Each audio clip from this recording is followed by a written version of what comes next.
Bismillahirrahmanirrahim. Assalamualaikum warahmatullahi wabarakatuh. Alhamdulillah wa syukurillah wa nikmatillah la haula wa la quwata illa billah. Para penyimak dan pemerhati channel Ustadz Alfian Tanjung, bahwa pada hari ini kita jumpa kembali dalam sebuah tema yang berjudul Islamofobia menentang fitrah. Kita sama tahu bahwa di berbagai babakan sejarah yang pernah dilalui dengan proses berkembangnya Islam sampai hari ini menuju 2 miliar populasi muslimin di seluruh dunia. Ini merupakan sebuah aset demografis yang harus dikawal dengan baik. Ada satu persoalan yang kelihatannya membutuhkan laskar-laskar thinker, laskar-laskar Rauschen Fikir, orang-orang yang mempunyai kemampuan untuk membantah para orientalis, kaum spilis, dan orang-orang yang dalam hidupnya memang mempunyai jiwa yang kotor untuk menutupi cahaya Islam. Sesungguhnya keberadaan mereka merupakan hal yang telah disinyalir dalam Al-Quran. A'udzubillahi minasyaitonirrajim. Yuriduna liyutfi'u nurallahi biafwahihim wallahu mutimmu nurihi walau karihal kafirun. Pada kesempatan kali ini kita memahami bahwa ayat tadi mengkhabarkan kepada kita mereka ingin hendak memadamkan cahaya agama Allah, tetapi Allah tetap akan memancarkan cahaya agamanya walaupun orang-orang kafir tidak menyukainya. Islamofobia merupakan satu gabungan dari dua kata, Islam dan fobia. Dalam kajian psikologi, fobia itu adalah rasa takut yang tidak beralasan, ketakutan yang menyimpang, dan ketakutan yang menunjukkan bahwa tidak ada landasan iman dan ilmu pada yang bersangkutan. Islamofobia dalam sejarah Islam, Islamofobia dalam sejarah dunia, Islamofobia dalam kehidupan dakwah di tingkat lokal, termasuk di negeri kita yang kita cintai, yang bernama Indonesia ini, maka kita sama paham bahwa Islamofobia itu cukup masuk ke alam bawah sadar dari kebanyakan masyarakat. Kita pahami misalnya bagaimana ketika orang menyebut terminologi jihad, bagaimana ketika orang menyebut istilah ta'adud, bagaimana ketika orang memahamkan konsep i'dad dan ribat, bagaimana orang memahamkan secara baik dan benar tentang riba, bagaimana orang memahamkan tentang bab nikah dan zina, bagaimana orang memahamkan tentang berbakti kepada orang tua dalam aplikasi, bagaimana orang memahamkan taat kepada suami dan berakhlak mulia kepada istri. Jadi terlalu banyak hal-hal yang sebenarnya berangkat daripada miskonsepsi, misunderstood for Islam. Terjadi kesalahan terhadap memahami Islam. Ada dua hal, kesalahan yang berhubungan dengan karena belum memahami konsepsinya, atau memang disimpangkan sebagai sebuah bentuk hal yang akhirnya membuat kita semua berhadapan dengan kesalahan yang melembaga. Itulah akhirnya muncul dengan kelompok-kelompok yang membahayakan, yang dikenal dengan aliran-aliran sesat atau aliran-aliran yang berbahaya. Contoh saja, satu contoh, Ahmadiyah. Kalau orang tidak memahami bahwa Ahmadiyah itu secara esensial, secara konten, dan secara misi, dia adalah bukan Islam. Karena Ahmadiyah merupakan sebuah kerja dari operasi penjajahan Inggris kepada masyarakat India yang kemudian dia memiliki seorang petugas atau karyawan, seorang yang bersama dengan dia yang bernama Mirza Ghulam Ahmad. Hal mana Mirza Ghulam Ahmad itu mampu berbahasa Inggris dan ada kemampuan berbahasa Arab, akhirnya dia mendapatkan tugas untuk menulis buku kitab pedoman untuk menjalankan keberagamaan Islam, ditambah dengan ambisi pribadinya. Maka jadilah Mirza Ghulam Ahmad ini sosok nabi palsu, nabi ke-26. Ahmadiyah memiliki tazkirah. Ahmadiyah memiliki posisi kenabian yang ke-26 yang bernama Mirza Ghulam Ahmad. Jelas ini sesat dan menyesatkan, bukan Islam.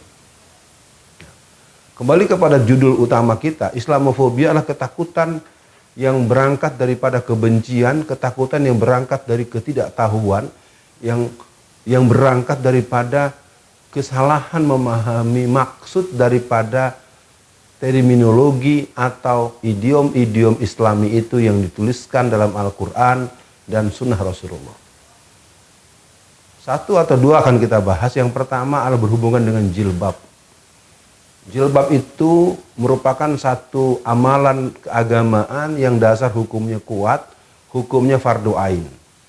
Kita masih melihat banyak di kalangan muslimah di berbagai kesempatan pakaian syariah itu, pakaian syar'i itu sering dilihat hanya dimiliki secara khusus kepada orang yang punya kegiatan pembelajaran, kegiatan pendidikan atau aktivitas sosial keagamaan atau gerakan Islam tertentu. Menggunakan jilbab itu sama dengan sholat. Ketika dia mempunyai kepastian bahwa dia sudah haid atau sudah sampai kepada posisi baligh, maka mukallaf buat dia, maka dia punya kewajiban menggunakan pakaian yang menutup aurat. Nah, ini menjadi penting buat kita, bahwa kita melihat apalagi kita mengalami tekanan yang cukup keras dengan peraturan yang mencoba masuk ke area seperti tahun 1984-an. Dulu ketika kami masih SMA, saya masih SMA, kita berjuang mati-matian agar sekolah-sekolah umum, perguruan tinggi umum, sekolah-sekolah swasta yang bukan Islam tetapi banyak diisi oleh muslim dan muslimah, agar yang muslimahnya boleh menggunakan pakaian dengan ciri khas keislaman mereka. Pastinya berdasarkan Al-Quran dalam surat An-Nur ayat 30-31, surat Al-Ahzab ayat 59, semua kita sama menyimak, sama hafal. Undang-Undang Dasar pasal 29 ayat 2, bahwa tiap-tiap warga negara berhak untuk menjalankan agamanya menurut keyakinan masing-masing. Sekarang hal ini harus selesai. Menggunakan busana syar'i adalah pedoman Islam, ada dasar hukum agamanya, dan ada protek daripada undang-undang yang berkekuatan hukum tetap, Undang-Undang Dasar 1945. Yang kedua ada jihad. Jihad itu merupakan sebuah amal mulia. Jihad itu merupakan sebuah aktivitas yang menunjukkan mentalitas seorang muslim dalam menegakkan agama pada dirinya, iqamatuddin, terhadap dirinya, terhadap keluarganya, dan menjaga kehormatan Islam baik dalam konteks nilai-nilai transenden yang menyatu dengan dirinya maupun yang berhubungan dengan kewibawaan Islam di hadapan pentas sejarah. Jihad adalah sebuah terminologi yang berakar kata kesungguhan. Di sana ada keberanian, di sana ada sikap pembelaan sampai batas mewakafkan atau menyerahkan atau mengorbankan nyawa demi tegaknya Islam. Jihad bukan jahat. Jihadis tidak sama dengan teroris. Jihadis merupakan satu pilihan peran yang mungkin akan menjadi mulia bagi orang-orang yang memahami hakikat berjihad. Kata-kata jihad mengalami penyimpangan yang disengaja oleh musuh-musuh Islam.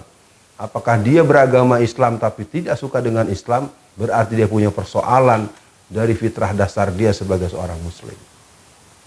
Maka pada pembicaraan kita yang berhubungan dengan Islamofobia, ada sebuah pembicaraan yang mengajak kita untuk mengerti, sebagai seorang muslim kita sama mendengar, wahai orang-orang yang beriman, masuklah ke dalam Islam secara keseluruhan.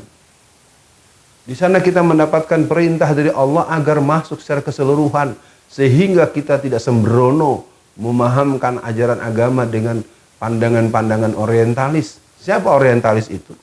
Orientalis itu adalah orang-orang yang menjadikan Islam sebagai komoditi akademis, sementara mereka sendiri tidak Islam. Maka Islamofobia merupakan satu hal yang ditanamkan dalam jangka yang panjang, dikerjakan oleh para orang-orang Yahudi, orang-orang Nasrani yang radikal, yang mereka sangat benci dengan Islam. Maka sebagai penutup pembahasan, Lalu bagaimana kita menghadapi Islamofobia ini? Sebagai orang-orang yang beriman, sebagai orang-orang yang meyakini Islam, sebagaimana Quran katakan, inna dina indallahil Islam. Agama yang diterima di sisi Allah hanya Islam. Maka sebagai penganut, sebagai penghayat, sebagai orang yang menjadikan Islam sebagai komitmen dirinya, innas sholati wa nusuki wa mahyaya wa mamati lillahi rabbil alamin. Maka langkah pertama untuk memberantas Islamofobia, kita dulu. Kita harus merasa gembira, kita merasa berbahagia, kita bersyukur. Alhamdulillah ya Allah bahwa kami adalah orang-orang yang telah Kau berikan hidayah Islam. Nah, setelah itu diyakini Islam sebagai sebuah sistem kehidupan, sistem keyakinan, dan pola penataan diri, keluarga, dan terus radius sosial yang lebih luas sampai kita sama memahami terbangunnya kekuatan internasional Islam yang dirindukan, khilafah minhajun nubuwah. Itu poin pertama. Poin kedua, kita perlu melakukan proses-proses pembiasaan, pentradisian dalam rumah kita. Dari hal-hal yang berhubungan pola relasi laki-laki dengan perempuan, berhubungan anak dengan orang tua dengan orang tua, mertua dengan menantu, dan seterusnya. Nah, kalau dalam keluarga dibangun kebiasaan bagaimana kalau menerima tamu, bagaimana kalau tamu itu bukan muhrim, bagaimana penampakannya, bagaimana penampilannya, bagaimana pakaiannya, bagaimana bertamu berapa lama, kalau berdatang ke rumah seorang, tidak ada suaminya, istrinya sendirian atau tidak ada muhrim di rumah itu, bagaimana sikap kita. Jadi yang kedua adalah hal-hal yang berhubungan dengan aktivitas hari-hari yang membuat keislaman itu menjadi bagian daripada yang menyatu dan dia diamalkan dengan kesadaran dan suasana-suasana kegembiraan karena mengerti hakikat Islam. Yang ketiga adalah proses edukasi. Proses edukasi memberikan pemahaman bahwa Islam sebagai sebuah ajaran, Islam sebagai sebuah sistem hidup, Islam sebagai sebuah keyakinan, Islam sebagai sebuah ad-dinullah, maka dia akan menjadi hal yang menyatu melalui media edukasi. Itu merupakan sebuah pilihan yang harus ditempuh. Karena musuh-musuh Islam sangat berkeinginan kita mengalami penyimpangan pemahaman, maka pendidikan Islam merupakan sebuah pilihan yang harus dilakukan menurut ketentuan Allah dan Rasulnya.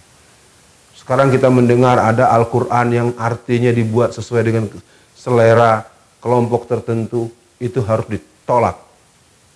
Ya, kita juga sama mendengar ada arahan agar kita memaklumkan keberadaan Syiah dan keberadaan pandangan-pandangan seperti Ahmadiyah dan yang lain, itu pun harus ditolak. Dan penolakan itu melalui media ajar, media belajar, media pendidikan yang penting dipahami. Ada hal yang disebut dengan tarbiyah, ada yang disebut dengan ta'dib. Kalau tarbiyah merupakan sebuah terminologi yang mungkin bisa disamakan dengan pendidikan tapi bersifat umum. Artinya dia bisa merupakan tindakan merawat bunga, merawat perkebunan, pertanian, merawat hewan, juga merawat diri manusia. Ada terminologi lain yang sebenarnya sangat umum di kalangan para ahli pendidikan, ta'dib. Ta'dib inilah sebenarnya konsep di mana manusia dididik menjadi manusia menurut Sang Pencipta manusia. Nah, langkah-langkah lain adalah terbangunnya institusi sosial. Adanya kebijakan-kebijakan politik yang memberikan perlindungan kepada pemahaman-pemahaman dan praktek-praktek hal-hal yang dibenarkan oleh Allah dan Rasul-Nya. Karena kita sama mendengar di beberapa negeri yang katanya mayoritas Islam, ketika orang melakukan tindakan yang dibenarkan oleh Islam malah dimusuhi dan ditangkap. Atau orang yang mengamalkan amal Islam maka dianggap sebagai satu hal yang melanggar hukum negara. Yang harus dirubah adalah konstitusi negara itu. Apabila terjadi perbedaan antara konstitusi dengan ayat suci, antara konstitusi dengan pedoman Allah dan Rasulnya, maka yang harus dirombak adalah konstitusinya. Amandemen konstitusi harus mengacu kepada hukum tertinggi yang bernama hukum Allah. Karena Allah mengingatkan, وَمَنْ لَمْ يَحْكُمْ بِمَا أَنْزَلَ اللَّهُ فَأُولَئِكَ هُمُ الْكَافِرُونَ Fa'ulaikal humuz zalimun, fa'ulaika humul fasikun. Nah, untuk kita semua, setelah ini kita lakukan dan tentu kegiatan-kegiatan dakwah, kegiatan-kegiatan dinamika keumatan lain akan mengajak kita menjadikan Islam sebagai sebuah ajaran dan Islam sebagai sebuah sistem hidup yang akan memberikan kebahagiaan bagi orang Islam maupun orang yang bukan Islam. Inilah yang bisa disampaikan. Semoga kita mulai terbangun kesadaran. Haibatul Islam. Inna dina indal Islam. Islam itu adalah mulia, lebih tinggi dari ajaran apapun. Maka seluruh orang-orang yang beriman harus meyakini ini dengan segala kesadaran yang penuh. Semoga bermanfaat untuk para orang-orang yang menyaksikan channel YouTube Ustadz Alfian Tanjung. Maka kita sampai kepada sebuah pilihan.